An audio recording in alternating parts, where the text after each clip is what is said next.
Vous écoutez un podcast cinéma du Centre des Arts d'Enghien-les-Bains. Merci d'être là ce soir. Effectivement, alors c'est le dernier des 7 mélodrames extraordinaires que Douglas Sirk a tourné pour Universal aux États-Unis. Et puis Douglas Sirk, je vous en avais parlé la dernière fois, c'est le seul cinéaste dans ce cycle dont on passe 2 films. Pour ceux qui n'étaient pas là, on a passé Tout ce que le ciel permet. Donc ce sont des mélodrames en couleur assez flamboyants des années 50, et celui-ci date de 1959. Juste avant, je vous parle du film qu'il a fait juste avant parce qu'il y a un rapport, avec ce qu'il y a de mélodramatique dans la vie, et notamment dans la vie de Douglas Sirk, et un rapport avec ce film-ci. Donc le film qu'il a réalisé auparavant, Un temps pour Time to Die. Ouais, voilà, un temps pour aimer, un temps pour mourir. Faudrait que j'apprenne ça. Dans la vie, vaut mieux avoir le bon ordre. Parce que voilà, c'est un film de 1958 sur, d'après Erich Maria Remarque, un roman de Remarque, et qui est sur un jeune soldat qui est au front, donc un Allemand, comme Douglas Sirk, qui est au front et qui s'aperçoit des exactions en 1944, à la fois des soldats de l'armée rouge et à la fois à l'arrière des exactions nazies. Or, en fait, il y a un lien, ce film est très particulier pour Douglas Sirk parce que, comme je vous l'avais dit, c'est un Allemand qui a quitté l'Allemagne à cause de la montée du nazisme, même s'il est resté au début quelques années. Sa première femme, qui était une actrice, est devenue nazie, assez fermement nazie. Et comme lui s'est remarié avec une autre actrice, mais juive, eh bien, elle a tout fait pour qu'ils n'approchent plus leur enfant. Or, leur enfant, elle l'a élevé comme non seulement un petit nazi, enfin, elle l'a un peu endoctriné, mais en plus, il était un enfant acteur, et même apparemment l'enfant acteur le plus connu de l'Allemagne nazie. Et donc quand il a, lui, quitté l'Allemagne, Douglas Sirk, pour aller d'abord en Europe, puis finalement aux États-Unis à partir du début des années 40, il n'a plus pu revoir son fils. Et plus tard, il a appris que son fils, à l'âge de 18 ou 19 ans, était mort au front. Et donc ça, c'est évidemment une très grande blessure dans sa vie. Ce qui l'a amené à dire dans ses réflexions sur le mélodrame, qui ont constitué plusieurs entretiens avec un critique et qu'il a réalisé au début des années 70, que la vie est plus mélodramatique que les films, ou aussi mélodramatique que les films. Donc quand on accuse les mélodrames d'être excessifs, en réalité, non. C'est évidemment une teneur mélodramatique à laquelle on peut être sensible dans la vie, et lui, il était tout particulièrement. Le lien avec le film de ce soir, et là je ne dirai pas plus sur le film de ce soir parce que voyons-le d'abord, c'est que c'est une sorte, on pourrait dire, de sous-genre du mélodrame que vous avez déjà vu si vous êtes venu voir Stella Dallas par exemple, qui est le mélodrame maternel. Il y a des mélodrames qui s'attachent plus particulièrement à cette relation filiale.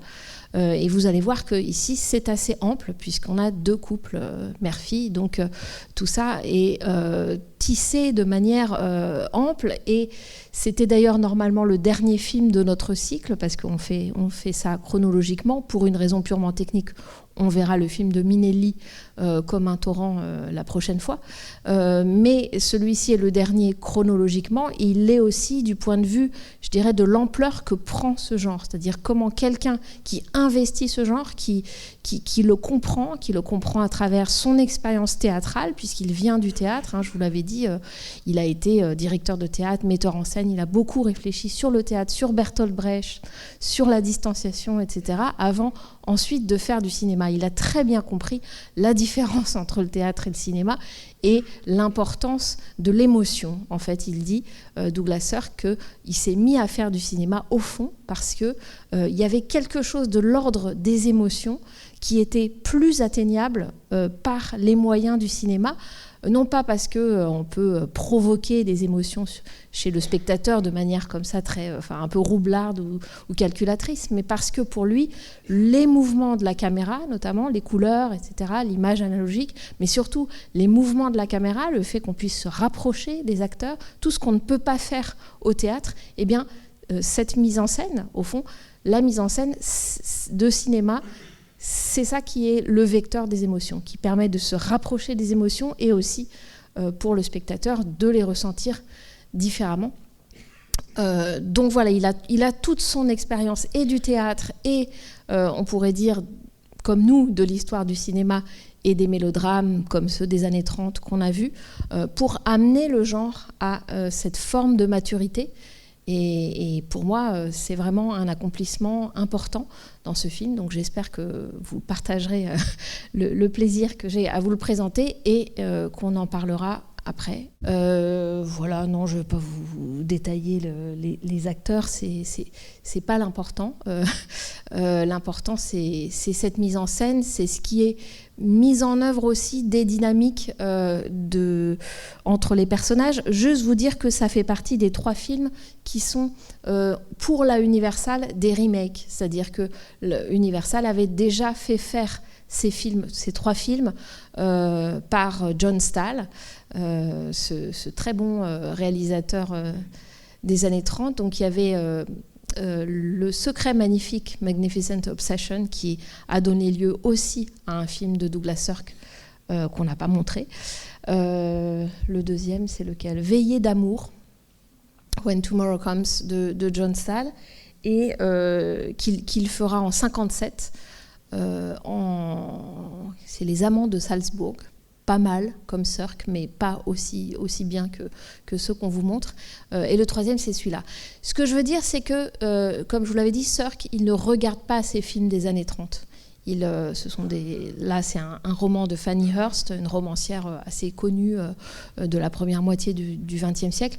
C'est pas quelqu'un qui va se plonger dans le film et puis ensuite... Non, il adapte tout simplement le même matériau pour le même studio, mais en couleur, bien sûr avec des acteurs différents, et une vingtaine d'années plus tard, donc 20-25 ans plus tard. Donc de toute façon, ça donne un film différent. Voilà, bon film, à tout à l'heure. Le film étant long, je vais essayer d'être concise et vous demander rapidement ce que vous en avez pensé. Je vous dis juste qu'en le revoyant, ce qui me frappe déjà, et puis après on va rentrer dans le vif du sujet, si je puis dire, ce qui me frappe déjà, c'est cette construction qui aboutit justement à ce dont je vous avais parlé sur le mélodrame comme étant plutôt le mode de l'excès plutôt qu'un genre, et comment le film aboutit à cette forme d'excès, comment il est construit, c'est-à-dire qu'au début, me semble-t-il, on est assez familier avec cette histoire d'une femme qui lutte pour son désir, on commence à connaître, mais son désir social, je dirais, son désir professionnel de devenir une actrice, voilà. Donc il y a le côté, disons, social de lutter dans New York quand on est une mère veuve qui élève sa fille seule, etc. Mais bien sûr, c'est un début qui est, disons, faussement, on pourrait dire, sociologisant, dans le sens où dès ce début, il y a la rencontre entre les deux femmes. Donc c'est ça la particularité du film, évidemment, c'est que cette question de la couleur entre en jeu dès le début. Et bien sûr, là, je parle de couleur. Je vous ai beaucoup parlé de couleur si vous êtes venu voir le film précédent de Sirk qu'on a passé pour... évidemment, c'est ce qui le distingue du point de vue esthétique de beaucoup d'autres des mélodrames qu'on a présentés. C'est ce travail chromatique, vous l'avez vu dans Tout ce que le ciel permet, par exemple. Mais évidemment, là, vous noterez que la question de la couleur, elle devient une question de couleur de peau. Et ça change énormément de choses. Juste sur cette construction, il me semble que ce qui est fort, en tout cas rythmiquement, et dans le fait que il y a un effet, me semble-t-il, de précipité, au sens un peu chimique du terme, c'est que donc on commence assez familièrement comme ça sur l'histoire d'amour qui naît entre Steve Archer, qui naît entre Steve Archer et le personnage joué par Lana Turner, etc. Les difficultés de la vie d'actrice quand on la commence un peu tard, les turpitudes avec l'agent, etc. Tout ça est un terrain finalement assez familier. Et on voit qu'on passe déjà à autre chose, me semble-t-il. Il y a une sorte d'acte 2 à partir d'une scène qui est la scène de la pluie, de l'école et des bottes rouges.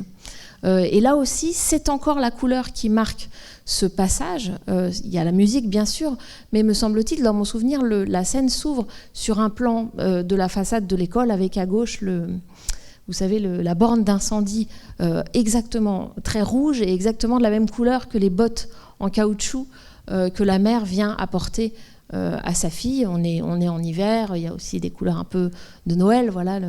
Mais c'est très frappant. La scène est travaillée chromatiquement de telle manière à ce qu'on se souvienne de ce rouge. Mais en tout cas, il me semble que là, on a une espèce d'acte 2.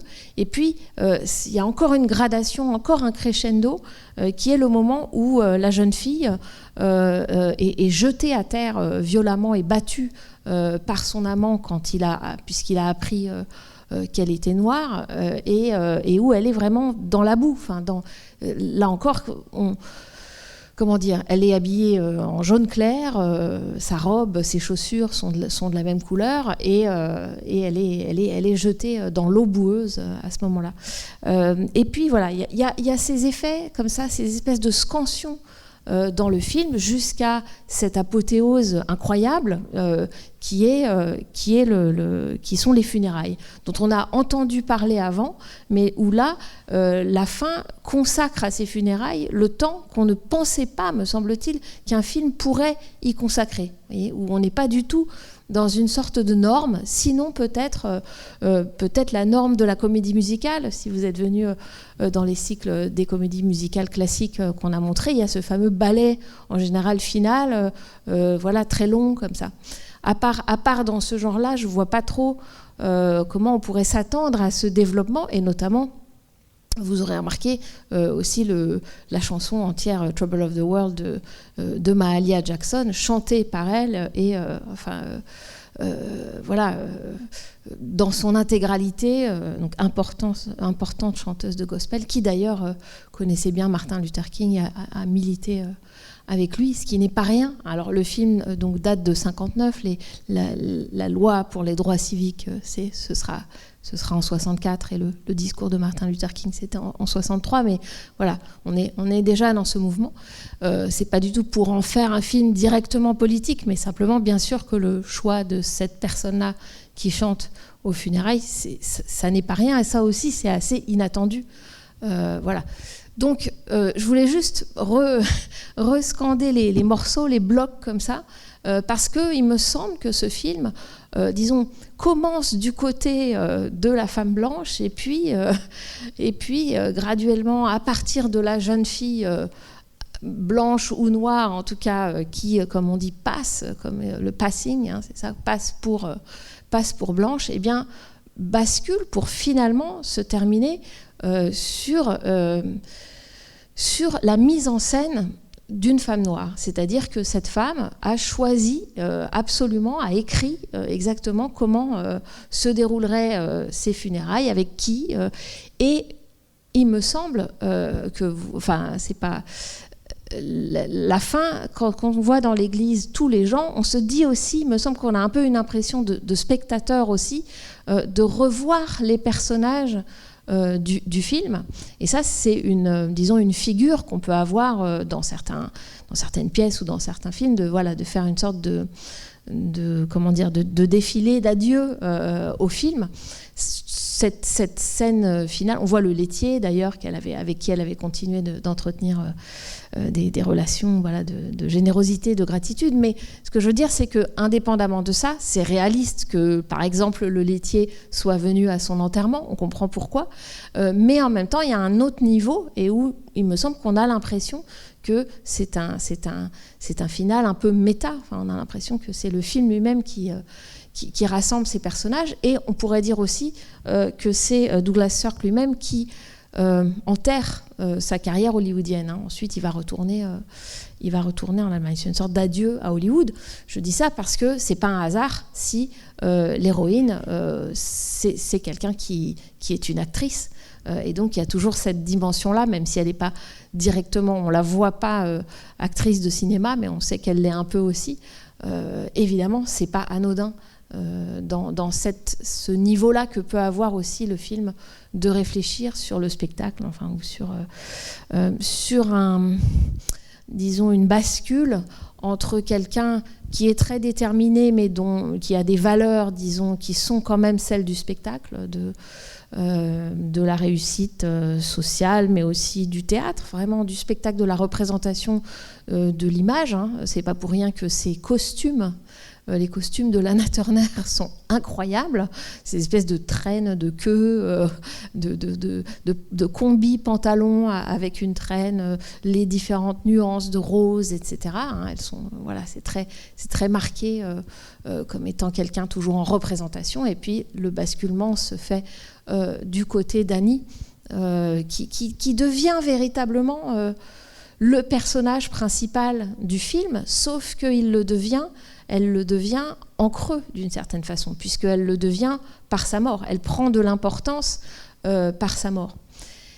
Et cette sorte de personnage qui aurait pu être le personnage principal, mais qui ne l'est pas, puisqu'il l'est seulement à la toute fin, évidemment, il me semble que ça ne peut être que politique. Ça ne peut que faire penser à ce que peut signifier ce film. Voilà, c'est-à-dire pourquoi les personnes noires ne sont toujours pas les héroïnes du film, quoi. C'est-à-dire que le film, à mon avis, réfléchit à ça. Évidemment, il réfléchit aussi à un niveau plus, dans le récit, plus avoué, à la question, à la rébellion de la jeune fille. Mais ce que je trouve... Mais bon, je voudrais d'abord que vous me disiez ce que vous en pensez, parce que j'ai peut-être pas... Je préfère pas développer plus avant que vous... Alors, j'ai le micro. Mais je voulais juste enchaîner ce que tu disais, parce que moi, il y a un truc qui m'a vraiment marqué et bouleversé dans le film, c'est ce moment où Lana Turner, donc le personnage s'appelle Laura, c'est ça, et donc, quand elle parle avec Annie, elle dit « Mais ah bon, tu as tant d'amis que ça ?» Elle dit « Oui, j'en ai des centaines, etc. » Et en fait, on se rend compte avec elle que cette femme a une vie hors champ qu'on n'a pas vue et qui est extrêmement riche.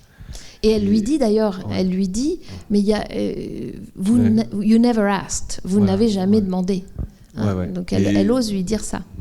Et bon, voilà, et je pense que on peut évidemment étendre ça après à toute la question sociale, j'imagine, de comment on voit les personnes noires, enfin aux États-Unis en tout cas. Je trouve que le film est très fort là-dessus.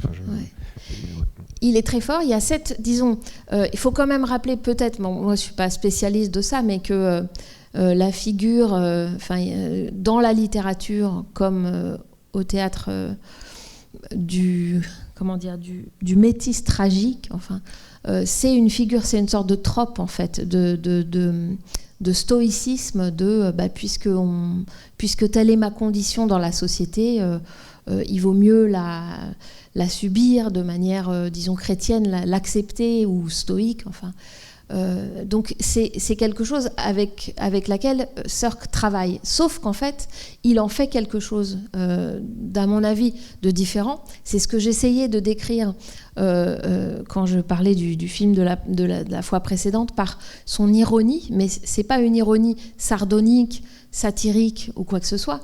Je disais ironie, mais c'est juste une forme de trouver une sorte de distance, une sorte de bonne distance, qui fait qu'on peut avoir de l'empathie pour chacun des personnages, les comprendre, même les aimer, et en même temps, le film n'est pas du point de vue de tel ou tel personnage nécessairement.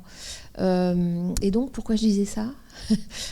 Je ne sais plus où je voulais en venir, mais si, ce que je veux dire, c'est que voilà, il y a ça, c'est-à-dire travailler avec cette figure qui a déjà été travaillée dans la littérature, mais la mettre, voilà, l'organiser avec les 3 autres femmes, et notamment l'autre femme, c'est-à-dire la jeune fille, qui, elle, est le contraire de cette figure. Et qui se rebelle tout le temps, dès qu'on veut lui donner une poupée noire et qu'elle ne veut pas se voir noire, puisque les autres ne voient pas ses origines sur sa figure. Et donc voilà, il combine ça, il combine la mère dont on pourrait se dire, bon, elle est trop, elle accepte trop, elle est trop... à cette jeune fille, et il me semble quand même que ça reste, par exemple, choquant quand elle imite une esclave du Sud en disant, voilà, avec son accent du Sud, voilà, je viens vous servir, etc. Ça reste quelque chose de très subversif, en fait. La jeune fille, elle ne lâche pas ça. Alors on pourrait dire, elle lâche cette colère, cette indignation et cette révolte à la toute fin quand elle revient. Mais moi, je pense pas. Je pense que la toute fin, quand elle revient, c'est vraiment, c'est presque musical. C'est justement ce point le plus haut de l'excès. Et ça nous prouve simplement que ça n'était pas par non-amour pour sa mère qu'elle agissait, mais véritablement parce que c'est une détermination beaucoup plus politique. Je ne trouve pas d'autres mots. Bonsoir. Moi, je vois ce film pour la 2e fois. Oui. Alors, la première fois, c'était il y a plus de 50 ans. Mais j'ai quelques souvenirs quand même. Et ce que je n'ai pas oublié, même il y a 50 ans ou 55 ans, enfin, ça remonte quand même. Et je ne connaissais pas Douglas Sirk. Mais ce que je n'ai pas oublié, il y a 4 scènes que je n'ai pas oubliées. Il y a la scène de la poupée noire qui est jetée au début. Il y a la scène où elle se fait frapper par le petit copain, qui est terrible, cette scène. La scène de la fin où elle pleure après le cercueil. Et puis la scène des obsèques avec Mahalia Jackson. Et ce chant-là, j'ai trouvé d'une beauté mais incroyable, qui m'avait bouleversé à l'époque, mais vraiment, que j'ai jamais oublié, que je réécoute régulièrement, et qui est dans ma playlist, en dehors du film, depuis longtemps, et qui m'a vraiment qui m'a déchiré. Ce que j'ai beaucoup aimé aussi, c'est le côté sirupeux de la musique qui accompagne en permanence le film. C'est vraiment la musique du mélodrame en permanence, à l'exception de 2 morceaux que je trouve géniaux, qui sont de la comédie musicale, c'est les morceaux de cabaret. Quand elle danse d'abord dans le premier cabaret, le Harris Club, et puis quand elle danse ensuite avec les autres filles. Et ça, j'ai trouvé, et là, musicalement aussi, j'ai trouvé que les 2 morceaux étaient super. Et pour revenir sur la remarque que Jean-Paul avait relevée sur quand elle s'étonne de ne pas connaître la vie de Dany, ça fait 10 ans qu'elles vivent ensemble, et que je trouve que le contraste entre son attachement, son amour vraiment pour Annie, et le fait qu'elle ignore tout d'elle, qu'elle soit inscrite à la paroisse dans les associations, montre pas l'hypocrisie, mais le décalage et la violence de cette méconnaissance d'une personne avec qui elle vit depuis 10 ans. Alors, Lydie, tu ne m'as pas posé de questions, mais même sans poser de questions, qu'elle ignore à ce point, elle est vraiment rendue à son statut de bonne noire de l'époque, quoi. Et cette phrase-là, je l'avais relevée parce que celle-là, je l'avais oubliée quand même, il y a 50 ans. Mais du coup, elle prend encore plus de contraste et plus de valeur. Oui, mais c'est l'aveuglement, disons, du personnage de Laura. Donc, c'est pas seulement cette méconnaissance-là. Il va avec, puisque dans tout le film, il y a ce tressage entre la vie amoureuse et puis la relation entre les 2 femmes et la relation de chaque femme à sa fille, à sa propre fille. Mais il y a aussi un aveuglement par rapport au caractère un peu incestuel, on dirait, de ce qui est en train de se tramer entre Steve et la jeune fille. Donc il y a ce côté en retrait, mais là encore, je pense qu'avec ce récit-là, Douglas Sirk arrive à faire que on ne tombe pas dans le cliché de la mauvaise mère, ou même si elle-même le dit, ou sa fille peut lui dire. Le film, lui, n'est pas là-dedans. Enfin, il ne produit pas ce jugement, alors qu'effectivement, elle s'aveugle par beaucoup d'aspects et que sur l'aspect de son rapport à Annie, elle est conditionnée. Enfin, c'est un conditionnement de son époque, de son... C'est pas pour l'en excuser, hein, mais je veux dire, c'est clair que le film donne à voir cela. C'est-à-dire que quelqu'un qui peut, au niveau individuel, aimer cette autre femme, ne voit pas l'énorme violence qu'elle participe, disons, à lui faire subir. Et que ce racisme-là, on est tous dedans et on va pas s'en extraire en disant mais j'aime beaucoup telle femme et je suis gentille avec elle. Donc c'est là où le film est fort, je trouve, politiquement aussi, c'est qu'il montre ce qui est à l'œuvre à travers des personnages individuels, mais il montre quand même quel système, quelle société perpétue ce type de différence, quoi. Et par rapport à ça, comment est-ce qu'on doit interpréter la fin? Parce que moi je me dis, d'une certaine manière, c'est une forme de leçon aussi pour elle, pour Laura. Enfin, je veux dire, elle apprend quelque chose, elle découvre, voilà, ce qu'elle a pas vu, y compris ce que tu as dit, l'histoire de sa fille avec Steve, etc. Et à la fin, donc on a ces funérailles magnifiques, mais le dernier plan, c'est elle avec Sarah Jane et sa fille qui sont regardées par Steve avec un regard plutôt bienveillant, et il y a une sorte de communion comme ça. Mais je peux pas m'empêcher de dire, c'est quand même les 4 blancs à la fin, et comment on l'interprète, parce que voilà. Je pense quand même, alors après on n'est pas obligé que le film, justement, c'est ce que j'appelle l'ironie. C'est-à-dire que on vient d'avoir l'heure de gloire, disons, de cette femme, sa seule heure de gloire étant post-mortem. Donc déjà ça fait réfléchir, comme je le disais. Et puis c'est elle qui a dû tout organiser, enfin qui a économisé, etc. Et puis une fois qu'elle, d'une certaine façon, elle organise sa gloire, mais elle organise aussi son effacement. C'est-à-dire qu'une fois, enfin où les autres organisent son effacement sans le savoir. C'est-à-dire qu'une fois que la jeune fille qui est revenue et qui a dit au monde entier qu'elle était sa mère, enfin, le fait qu'elle les rejoigne dans le corbillard, et qu'on voit Steve avec ce petit contentement, ce petit rictus content, on se dit effectivement, voilà, maintenant il n'y a plus de noir. C'est-à-dire qu'elle ne sera plus identifiée comme noire, elle va rejoindre cette famille blanche, et donc ça fait froid dans le dos. Et c'est ça ce que j'appelle l'ironie, c'est qu'en fait on a vu tout ce qu'on a vu, et puis finalement il y a cet effacement final. Oui, parce que comme spectateur, on a l'impression de prendre conscience, voilà, du problème lié au racisme, etc. à la fin, avec cette scène incroyable. Et effectivement, il y a, comment dire, on a l'impression, nous, en fait, d'avoir pris conscience de quelque chose, d'avoir un peu changé le regard. Et en fait, la fin nous dirait presque le contraire, que tout peut quand même continuer comme avant, quoi. De fait, c'était le cas, puisque les Noirs n'avaient pas les mêmes droits que les Blancs à l'époque du film. Donc je pense que c'est juste. C'est-à-dire que, en fait, voilà, c'est ça que je voulais vous dire, puisqu'on arrive à la fin du cycle aussi. Il me semble que le mélodrame est un genre critique. Sauf qu'il est critique pas avec nécessairement des personnages qui le sont.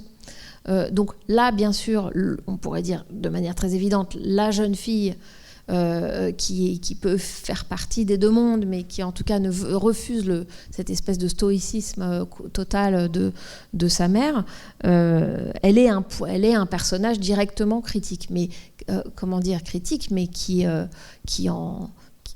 se sacrifie aussi, parce que finir au cabaret, c'était peut-être pas son premier choix, ou dans la boue, voilà, c'est peut-être pas son premier choix, mais en tout cas elle fait le choix de performer, on pourrait dire, de ne pas être noire dans une société qui ne donne pas les mêmes droits aux noirs. Donc c'est normal qu'elle puisse mentir, puisqu'elle n'a pas les mêmes droits à l'instant T, si elle est vue comme noire. ce que je veux dire, c'est que c'est le film lui-même qui, à mon avis, nous porte à un état d'indignation que ce personnage-là a déjà depuis le début. Tout le film ne nous dit pas, voilà, le statu quo à la fin, c'est bien, ou bien, voilà, il nous montre qu'en fait, il y a quelque chose, je trouve, de toujours irrésolu, de toujours injuste, de toujours, voilà. Et donc, au moment où il est fait, c'est vrai que ça n'a pas été résolu. Donc, c'est en quoi... Pour moi, c'est un genre critique, mais souvent c'est le cas dans des mélodrames qui ne parlent pas de couleur de peau. C'est le cas dans les rapports hommes-femmes ou dans les rapports de classe. Le film ne les résout pas, mais ne dit pas non plus, je trouve, quand c'est un bon mélodrame, ne dit pas non plus, bon, en fait, ça va, finalement, puisque nos deux héros s'en sont tirés. C'est pas ça. C'est rarement ça, ou alors c'est un mauvais film, d'une certaine façon. Bonsoir. J'écoute vos podcasts religieusement et j'ai vu les films du cycle du coup avant de venir. D'accord. C'est la première fois que je viens en personne. Bienvenue. Merci. Et j'ai voulu voir ce film-là et je suis tombé sur la version 1934. Ah oui. Et que j'ai trouvé magnifique, mais vraiment sublime. Très Donc bien. Du coup, là, j'étais en train de me demander un peu comment j'allais recevoir celui-là, parce que j'aime beaucoup Sirk, mais en même temps, j'avais un peu peur de ce qu'il allait en faire, quoi. Et je suis un peu déçu. Je suis très impressionné par la mise en scène qui est sublime. Hein. Enfin, toute cette espèce de chorégraphie des personnages, des sentiments et des couleurs et des ombres. Vous parlez pas beaucoup des ombres, mais il y a aussi tout le jeu sur les lumières. Je sais pas si on a le droit d'utiliser le mot expressionniste avec lui ou pas. Si, tout à fait. Et par contre, dans le scénario, du coup, maintenant, j'avais pas repéré que ça venait d'un livre, mais du coup, maintenant, je m'interroge sur ce qu'il y a dans le livre. Mais dans le scénario de 1934, ce qui, je trouve, alors il y a deux grosses différences. C'est d'abord que le personnage masculin arrive à peu près à la moitié du film. Donc on a les femmes ensemble pendant à peu près une moitié de film, ce qui change beaucoup, je trouve, la dynamique. Et puis, surtout, le succès... C'est pas une histoire à la Star is Born, là. Le succès vient de la femme noire. Ouais. Et c'est la femme noire qui produit le succès. Et donc, du coup, elles sont à égalité dans leur triomphe. On lui propose 20%, vous oubliez. Tout à fait. Dans le contrat. Et on lui propose 20%, et là, il y a une réplique un peu comme celle de c'est nous qui faisons la concentration et les Juifs font le camping de To Be or Not To Be, où il y a le personnage qui lui propose 20%. Comme elle refuse, le personnage dit Once a pancake, always a pancake, qui est une réplique un peu difficile à interpréter. Voilà. Mais du coup... Je trouve que, et donc du coup, par exemple, l'enterrement a beaucoup plus de sens dans la version d'origine parce que c'est elle, la vedette, d'une certaine façon, et donc c'est ça qui explique qu'il y ait autant de monde. Et d'ailleurs, l'enterrement se ressemble beaucoup dans les deux versions. Les scènes d'enterrement, il y a même des plans, je trouve, qui reviennent. Alors, vous êtes dit qu'il n'a pas du tout vu la première version. Non, je pense que c'est vrai qu'il l'a pas vu. C'est ce qu'il dit. Après, il peut mentir, mais je vois pas l'intérêt. Bon, j'avais amené un extrait du film de 34, mais je sais pas, je pense que ça va vous paraître long, parce que c'est un assez long extrait. Plusieurs choses. D'abord, juste pour vous dire que j'ai souvent parlé du code Hays ici. Oui, c'est ce que j'avais demandé aussi. Ouais. C'est un film pré-code, c'est ça? Voilà, le code d'autocensure. Non, c'est vraiment l'année de la vraie mise en œuvre du code. La première image, c'est le... Et donc, ça a été un problème pour le bureau, pour le Brain Office, ceux qui mettaient vraiment en œuvre le code Hays, puisque, donc en 1934, il était interdit de représenter des relations, sous-entendu des relations sexuelles, entre une personne noire et une personne blanche. Et donc, il note que même si c'est pas montré directement une liaison entre un noir et une blanche, de fait, puisqu'il y a un enfant, apparemment dans le roman, donc ça va être un problème. Donc là, par exemple, il est dit, ah oui, son père était très clair de peau, etc., pour bien nous dire, d'une certaine façon, que les deux personnes sont noires. Et donc, des choses comme ça. Mais en tout cas, c'est un sujet, c'est un récit qui a dérangé la censure dès le début. Et ce que je voulais dire là-dessus, et j'aurais des réponses sur le film de 34, mais je ne veux pas trop détailler là-dessus parce que tout le monde ne l'a pas vu. Mais c'est que Je pense que c'est pas pour rien que la censure s'est préoccupée, pas seulement pour un des articles horriblement racistes de ce Codays, mais parce que véritablement, et ça on le voit mieux à mon avis dans le film de Sirk, ce que montre, je crois, l'attitude du personnage de la jeune fille, Sarah Jane, c'est que en fait, ce qui s'appelle encore aujourd'hui aux États-Unis race, la couleur de peau, est performée. Et c'est ça qu'elle nous montre, puisque elle peut ne pas être vue comme noire. Et ça, c'est ça qui est vraiment subversif. C'est-à-dire que tout ça est une convention. C'est ça qu'elle montre. Qu'on décide de ségréguer à cause d'une couleur de peau plutôt que de tout autre détail est tellement politiquement scandaleux, mais aussi absurde, que ça met le doigt sur le fait que l'identité de race, si vous voulez, comme ils disent aux États-Unis, est quelque chose de construit, en fait. Et donc ça, ils l'ont flairé dès 1934, en fait. 34. Ouais. Et donc c'est ça le vrai problème. À partir du moment où on peut jouer avec le passing, eh bien alors on voit bien que les distinctions et les ségrégations sont basées sur rien, sur rien de naturel. Donc moi je trouve que c'est ça le truc génial qu'on voit dans le film.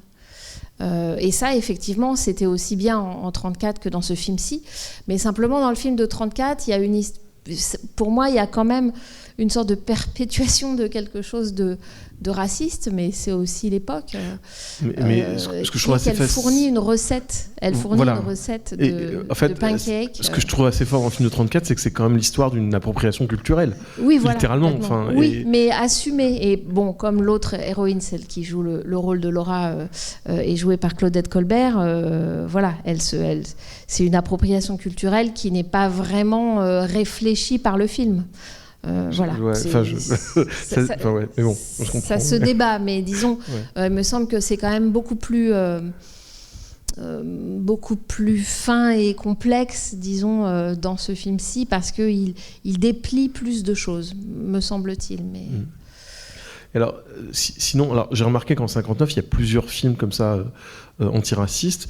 Et moi, j'étais tombé un peu par hasard sur un John Ford qui s'appelle Sergeant Rutledge, qui est de la même année. Très très bien. Ouais, et puis j'ai repensé, du coup, je l'ai revu à Shadows, qui est de Cassavetes, qui raconte un peu la même histoire en fait. Oui.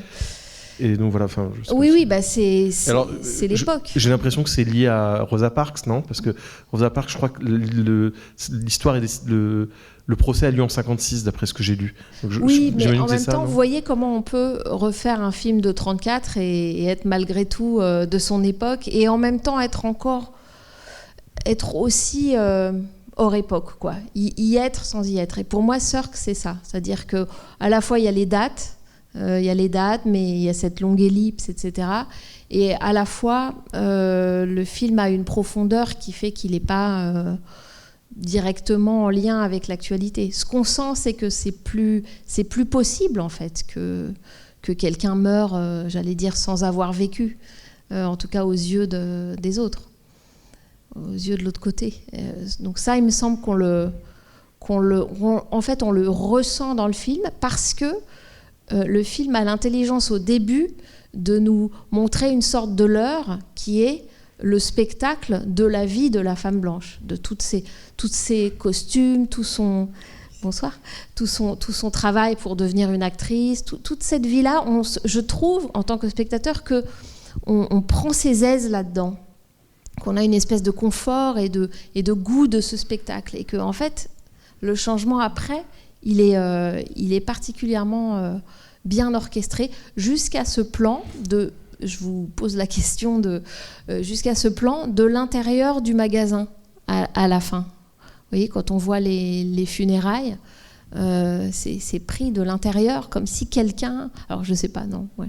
J'ai l'impression que peut-être la personne qui a tout pensé, qui les a organisés, la metteuse en scène, c'est peut-être elle, et que donc avoir cet écran-là entre nous et le spectacle, voilà, c'est...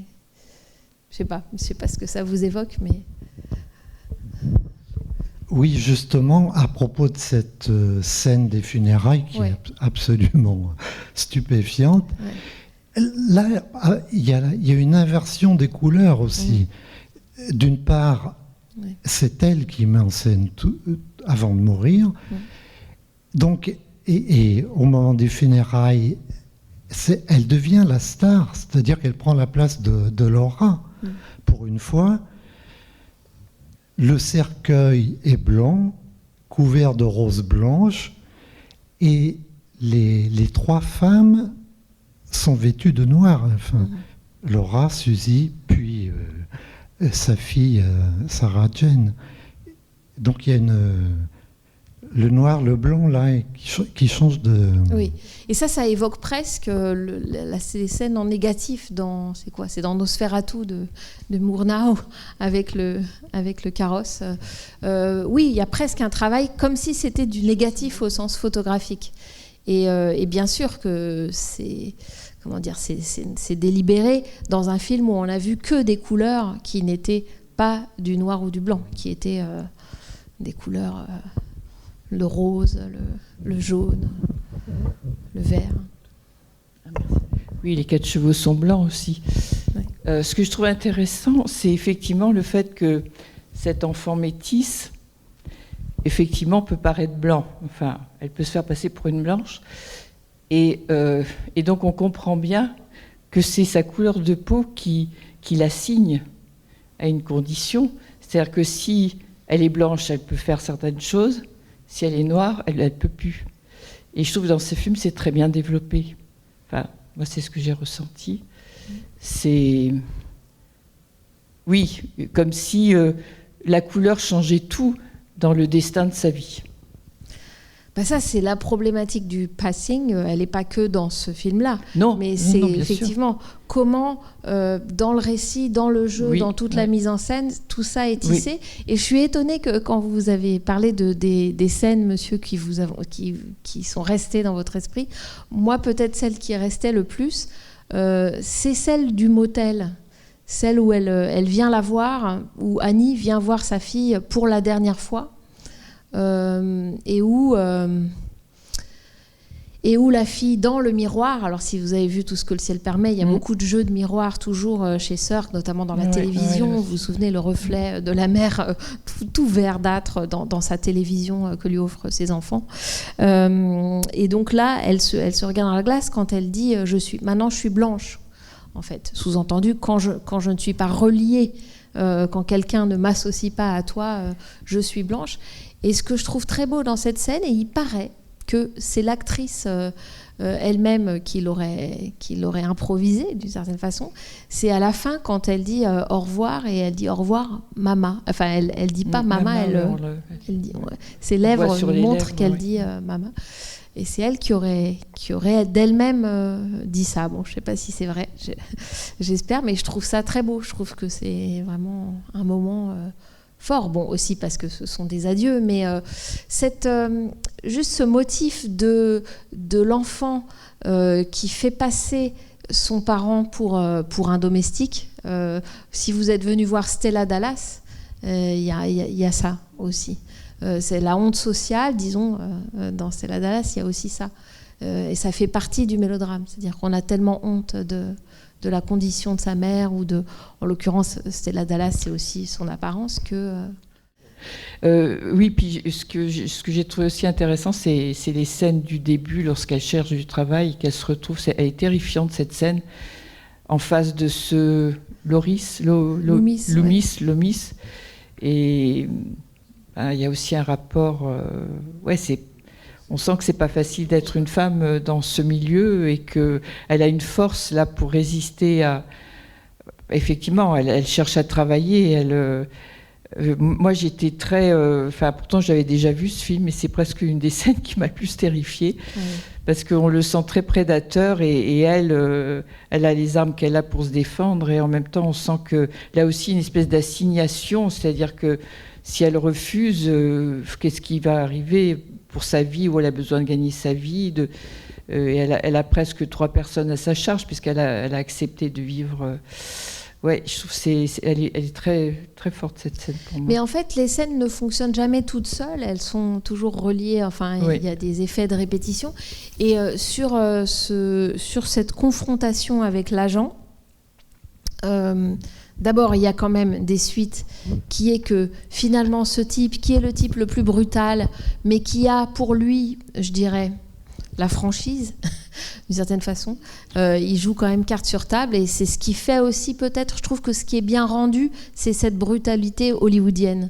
C'est-à-dire que cette brutalité n'empêche pas le type d'avoir toujours ses 10% en tête, et donc la prochaine fois, il va quand même la rappeler. Il n'est pas rancunier, d'une certaine façon, le business d'abord, et ça, je trouve que c'est assez bien vu, en fait. C'est pas, ça essentialise pas une sorte de cruauté prédatrice. Bon.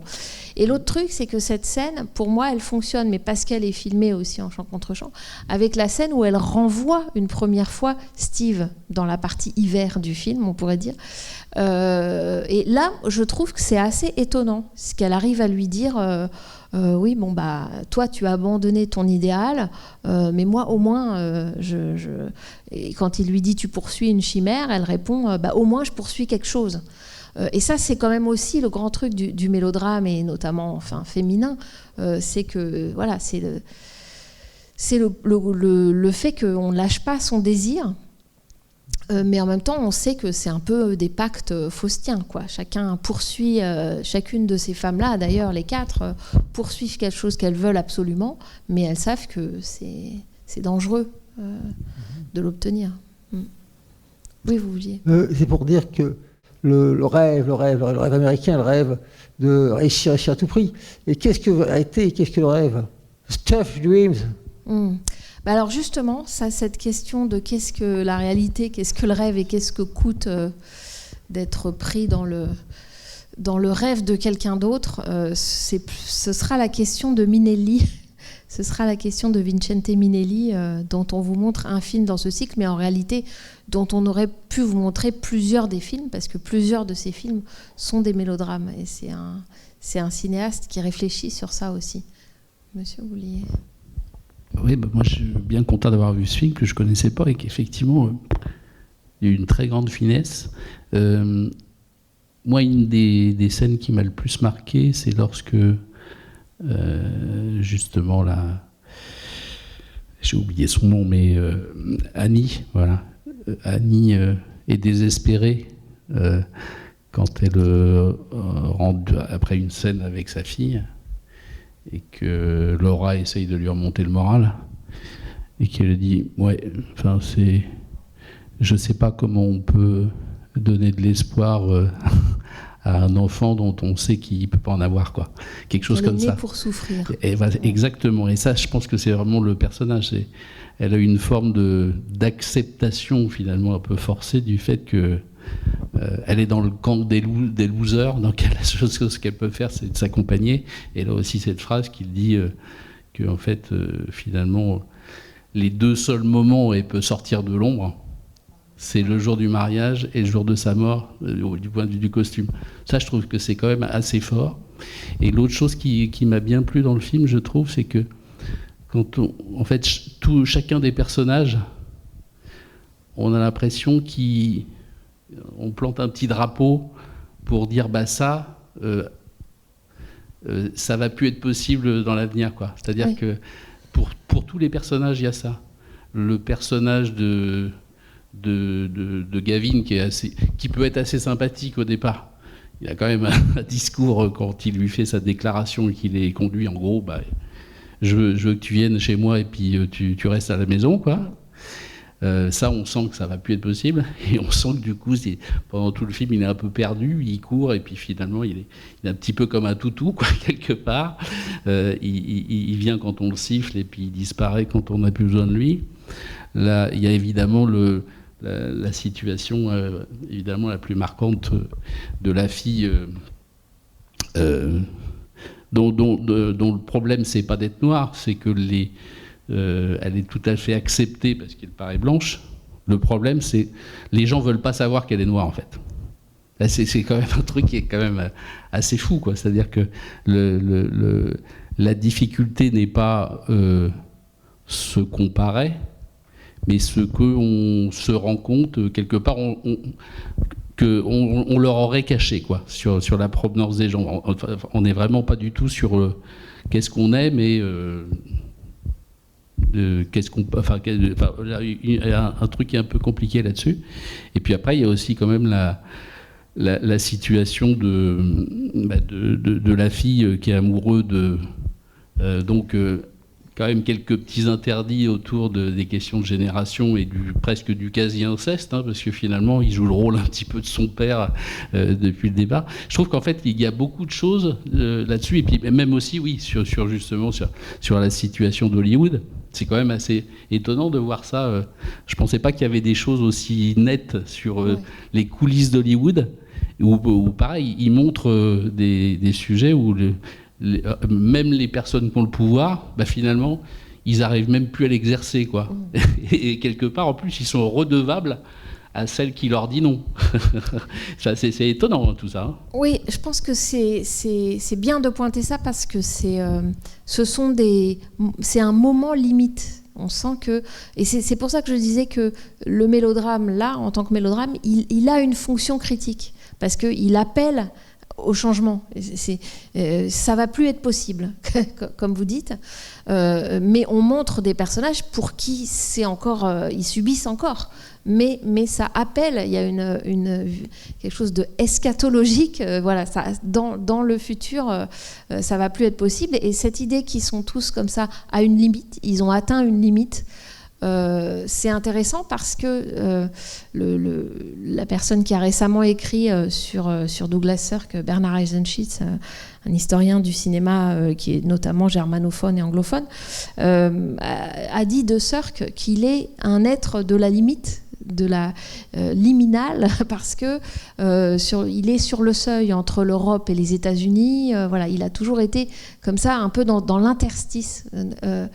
Et son idée, c'est que avoir vécu comme ça, ça l'a rendu sensible, disons, à la condition et des Indiens d'Amérique, et des Juifs, et des Noirs, quoi. Et donc, c'est cette sensibilité-là à la limite, et en même temps de faire un film qui nous montre qu'on est arrivé à une limite, à un point limite, disons, historique. Et de fait, c'est vrai, parce que la fin, après, ça va être la décennie des années 60 avec vraiment l'activisme, quoi, politique. Quand la fille de la noire est consolée suite à la scène de violence avec son ex, on la console donc en lui disant « Mais est-ce que je t'ai jamais pris pour quelqu'un de noir ou est-ce que je t'ai jamais exclu ?» Quelque chose comme ça, je ne me rappelle pas exactement. Ce point-là, je ne sais pas où me situer par rapport à est-ce que c'est un maillon faible du ressort narratif ou est-ce que c'est au contraire la pierre de touche de ce que vise à montrer le film, c'est-à-dire cette absurdité, cette impossibilité de vivre dans cette société quand on est noir. Est-ce que vous voyez à quelle scène je fais allusion ? Bien sûr. Mais je pense que c'est pas seulement dans cette scène, c'est en fait l'attitude de la mère, l'attitude de Laura, qui à la fois l'accueille chez elle, et ça c'est aussi très visible dans le film de 34, quoi. C'est-à-dire qu'elle a une amitié sincère, même quand la petite fille au début lui dit « mais moi aussi je veux un bisou », elle dit « mais oui bien sûr », et elle l'embrasse, etc.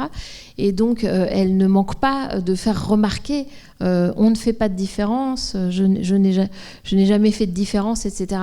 Mais en même temps, elle-même, elle ne change pas la condition profonde de cette autre femme, et elle se révolte pas, et elle est quand même socialement assez j'allais dire, elle suit les conventions sociales, y compris celle-là. Donc c'est ça aussi, c'est de montrer que la majorité des gens qui devraient peut-être être solidaires et changer la société, ça les arrange de ne pas la changer. Il me semble, que le film... On est dans la posture empathique et ses effets pervers, au final. Peut-être. Oui, en tout cas de se contenter de cette étape de l'empathie. Et surtout, peut-être, et là le film le montre bien, d'une sorte de fausse mise en miroir. C'est pas parce qu'elle l'accueille chez elle qu'elles ont... oui, elle l'accueille chez elle, mais elle est dans un KGB, vous vous souvenez, elle travaille gratuitement pour elle. Donc tout ça est quand même relatif. C'est une amitié, mais quand même d'un type particulier. Donc le film, à mon avis, donne aussi ça à voir. C'est une fausse symétrie, quoi, que le film montre. Il ne me semble pas que le film est lui-même prisonnier de ça. C'est ça que je veux dire. Il n'est pas dupe. Merci. Oui, parce qu'il y a aussi une fausse symétrie sociale. On pourrait imaginer que ce soit une mère avec sa fille blanche, qui soit au service de deux blanches. Est-ce qu'on se poserait, est-ce qu'on verrait les choses de la même manière? Là, il y a une double peine. Elles sont dans le service et elles sont noires. Donc c'est ce qui est intéressant. Et c'est un peu ce que essaye de faire passer la jeune fille qui, elle, pour le coup, a une peau qui pourrait passer pour blanche, à peine métisse. Et c'est effectivement... il y a quelque chose de pas égal, forcément. Même si elle est gentille avec elle, qu'elle leur rend service, c'est les autres qui sont à son service. C'est ça, et elles sont noires, quoi. Mais il me semble que ça, cette fausse symétrie politique, sociale, etc., je pense que l'intérêt du film, c'est qu'il la mine à un niveau esthétique, me semble-t-il, en montrant au contraire une très grande dissymétrie presque grotesque entre la nunuche, la fille de Laura, très nunuche, qui parle d'une voix au perché, qui s'aveugle complètement sur les intentions de Steve, etc. Et d'un autre côté, la jeune fille qui va devenir danseuse de cabaret, et qui donc va devenir complètement sexualisé, un corps, qu'on voit sous toutes ses coutures dans ce numéro, qui était un numéro existant, hein, le truc avec les bouteilles de champagne, hallucinant, donc où le lever de jambes, l'entrejambe, on a l'impression de voir les femmes sous toutes leurs coutures, et donc elle devient un corps, purement un corps, avec cette musique afro-cubaine, parce que vous parliez des moments de musique, et c'est vrai que quand elle répète le truc dans sa chambre, on ne sait pas trop que quand elle danse avec les disques partout, mais en fait dans Écrit sur du vent de Douglas Sirk, un de ses films précédents, il y a une scène un peu semblable avec la sœur du personnage, avec Dorothy Malone qui danse aussi sur une musique afro-cubaine comme ça. Donc c'est tout de suite une espèce de poussée sexuelle. Et en fait voilà, il y a par exemple ça, c'est énorme l'opposition entre ces deux personnages. Et vous voyez comment il joue à la fois d'espèces de faux miroirs, de mise en miroir, et à la fois d'opposition criante, quoi. Oui, mais justement, la jeune fille blanche qui est nunuche, hein, vraiment, il l'a pas ratée, là, elle va faire des études. Ouais.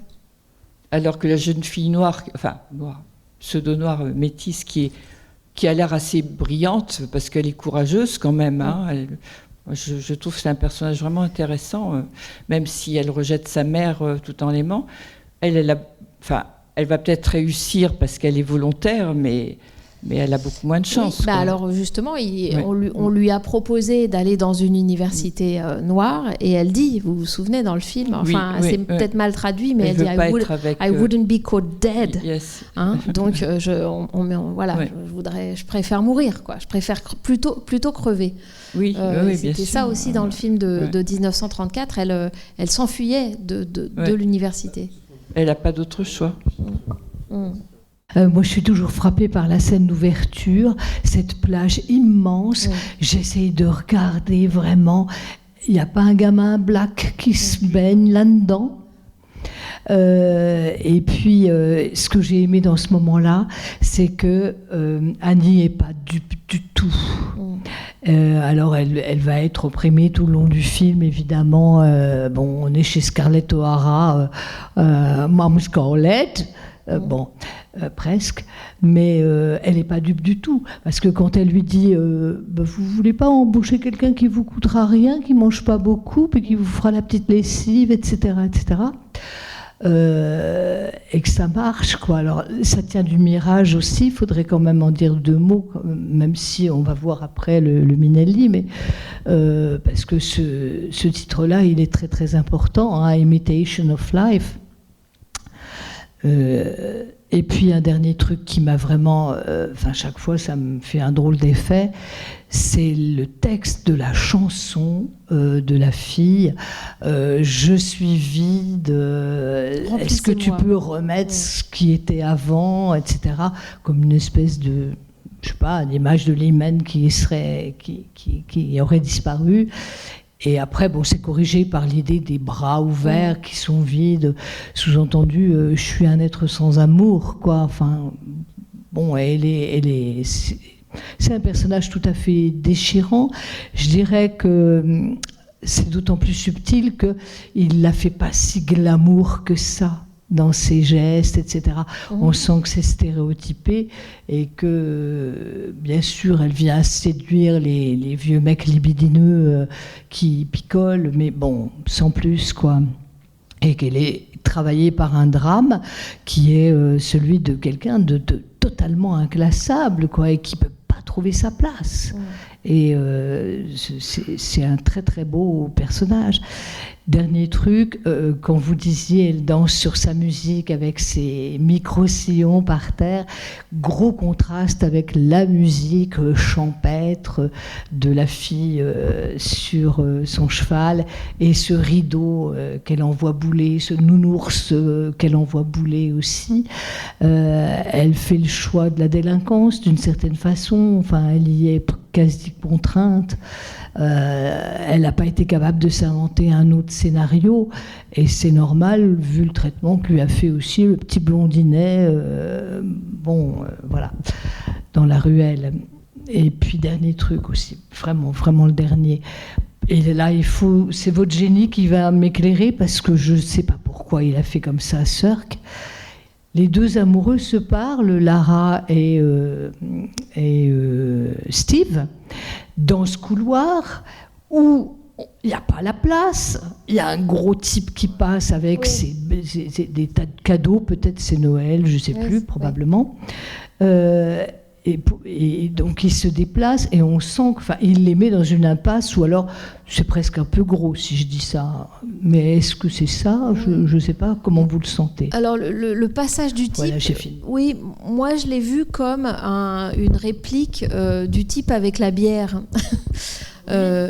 C'est-à-dire qu'en fait, c'est cette mise en contraste de l'idéal et du trivial quotidien, quoi, de la matérialité qui pèse quand même. Parce que quand le couloir est étroit, bah oui, faut se pousser, faut que l'idéal se pousse un peu. Et elle veut pas.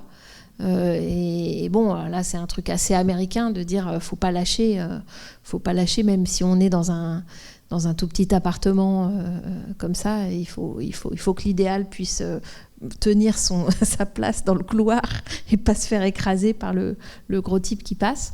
Voilà, mais c'est tout, j'y ai pas... Juste sur le titre, Imitation of Life, et cette chanson du début avec des faux diamants, là, ou des larmes, qui est chanté, qui a tout un texte. En tout cas, Douglas Sirk a dit que c'est pour ça qu'il a fait le film. C'est-à-dire qu'on lui a dit qu'il s'appellerait Imitation of Life. Et juste pour ce titre, ça lui a donné envie de faire le film. Et que d'ailleurs, cette idée d'une vie qui serait juste l'imitation de la vie, c'est-à-dire une fausse vie, ou une demi-vie, ou une vie, une simili-vie, c'est quelque chose qui se retrouve dans Tout ce que le ciel permet, puisque vous vous souvenez que le slogan de la télévision qu'offrent les enfants à leur mère, c'est toute la parade de la vie sur votre écran, etc. C'est-à-dire que les enfants considèrent que la mère, ça y est, elle est veuve, elle peut rester au placard et regarder sa télé, la vie par procuration, quoi.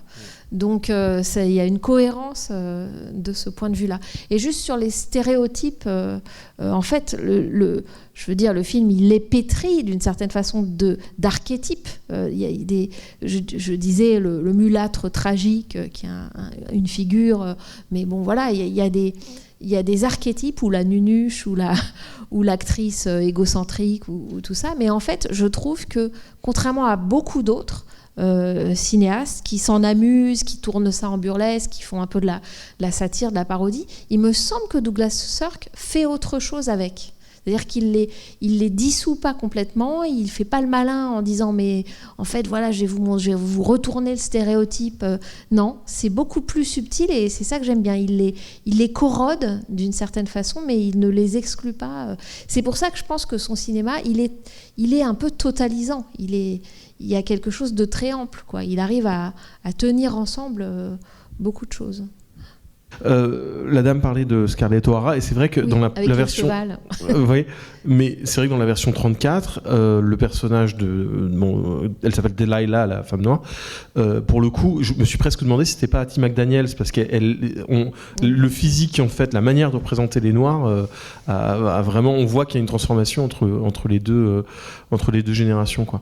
Oui. Et qu'est-ce que vous disiez il y a 2 secondes? Vous disiez un truc qui m'a pareil fait tilter. Sur le titre. Sur le titre, ouais, exactement. Alors, j'ai beaucoup de mal à retenir les titres des films de Sirk, parce que je trouve que c'est toujours des titres très abstraits. Par exemple, là, vous avez parlé de Written on the Wind. Je me souviens du film, mais je me souviens absolument pas du titre.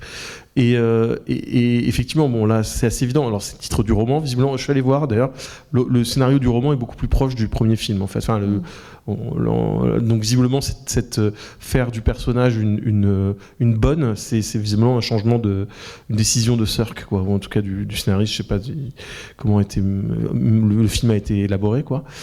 Mais bon, moi je reste sur mon idée que le conte de fées qui, entre guillemets, élèverait les 2 personnages, mais je trouve que finalement l'histoire est plus violente dans l'histoire d'origine, parce que finalement les 2 femmes sont élevées par leur succès, et malgré le fait qu'elles étaient élevées par leur succès, la noire reste la noire, quoi.